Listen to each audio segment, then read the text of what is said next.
Hello friends, ഞാനിന്ന് വൈകിട്ട് കപ്പ പുഴുങ്ങിയപ്പോൾ കറിക്കായിട്ട് മീനും ചിക്കനൊന്നും ഉണ്ടായിരുന്നില്ല. അപ്പോൾ ഞാൻ എളുപ്പത്തിലൊരു മുട്ടക്കറി തയ്യാറാക്കി. അതും കുക്കറിൽ 10 മിനിറ്റേ വേണ്ടി വന്നുള്ളൂ കേട്ടോ. നല്ല അടിപൊളി മുട്ടക്കറി തയ്യാറാക്കിയിട്ടാ. മുട്ടക്കറി തയ്യാറാക്കാൻ 4 കോഴിമുട്ട പുഴുങ്ങിയെടുത്തിട്ടുണ്ട്. പിന്നെ 2 സവാള കനം കുറഞ്ഞരിഞ്ഞതും 2 തക്കാളി അരിഞ്ഞതെടുത്തിട്ടുണ്ട്. പിന്നെ 2 പച്ചമുളക്, പിന്നെ കറിവേപ്പില, പിന്നെ ഇഞ്ചിയും വെളുത്തുള്ളി ചതച്ച് വെച്ചതുകൊണ്ട് കേട്ടോ.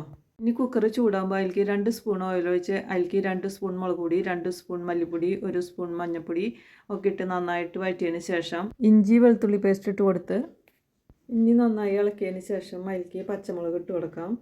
അതിന് ശേഷം നമുക്ക് അരിഞ്ഞു വെച്ച സവാളയും തക്കാളിയും ഇട്ട് കൊടുക്കാം. ഇനി സവാളയും തക്കാളിയും ഒന്ന് മിക്സ് ചെയ്തതിന് ശേഷം നമുക്ക് അതിന് വേവാൻ വേണ്ടി ഒരു സ്വല്പം വെള്ളം ഒഴിച്ച് കൊടുക്കാം. വെള്ളം അധികമായി പോകരുത് കേട്ടോ. ഇനി ഇതിലേക്ക് വേണ്ടത് 1 സ്പൂൺ ഗരം മസാലയാണ്. അത് നമുക്ക് ഇട്ട് കൊടുക്കാം. അതിന് ശേഷം പാകത്തിന് ഉപ്പൊക്കെ ഇട്ട് ഒന്ന് ഇളക്കി കൊടുത്തതിന് ശേഷം നമുക്ക് ആവശ്യത്തിന് കറിവേപ്പില ഇട്ട് കൊടുക്കാം. മഴ ആയതുകൊണ്ടാണോ എന്നറിയില്ല, വേപ്പിലയ്ക്കൊക്കെ കേടാണ്. അപ്പോൾ ഞാൻ അതിൽ 2 നല്ല തണ്ട് നോക്കിയിട്ട് എടുത്തിട്ടതാണ് കേട്ടോ. ഇനി ഒരു വിസിൽ വരുന്നവരേക്ക് നമുക്ക് കുക്കർ അടച്ച് വേവിക്കാം കേട്ടോ. അപ്പോൾ ഒരു വിസിൽ വന്നു, നമുക്ക് കുക്കർ തുറന്ന് നോക്കാം. അപ്പോൾ നമ്മുടെ മസാലയൊക്കെ വെന്ത് വന്നിട്ടുണ്ട്. തക്കാളിയും സവാളയൊക്കെ അടി പിടിക്കാതെ നന്നായിട്ട് വെന്ത് കിട്ടിയിട്ടുണ്ട് കേട്ടോ.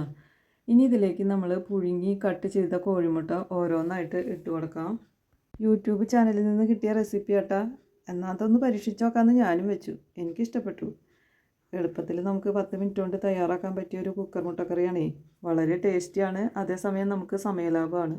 അപ്പോൾ നിങ്ങളൊന്ന് പരീക്ഷിച്ച് നോക്കണം കേട്ടോ. അപ്പോൾ എൻ്റെ മുട്ടക്കറി ഇവിടെ റെഡി ആയിട്ടുണ്ട്. നമുക്കിപ്പോൾ വീട്ടിൽ ചിക്കനും മീനൊന്നും കിട്ടാത്ത സമയമാണെന്നുണ്ടെങ്കിൽ ഇങ്ങനെ കോഴിമുട്ട ഉണ്ടെങ്കിൽ നമുക്ക് ഇതേപോലെ കറി വെച്ചിട്ട് കപ്പയുടെ കൂടെ കഴിക്കാൻ നല്ല ടേസ്റ്റാട്ടോ. അപ്പോൾ എല്ലാവരും ഇതൊന്ന് ട്രൈ ചെയ്ത് നോക്കണം. അപ്പോൾ എൻ്റെ ചാനൽ സബ്സ്ക്രൈബ് ചെയ്യാനും ലൈക്ക് ചെയ്യാനും ഷെയർ ചെയ്യാനും മറക്കരുതേ. അപ്പോൾ ഇനി അടുത്ത വീഡിയോ വരും വരയ്ക്ക് ടാറ്റാ ബൈ ബൈ.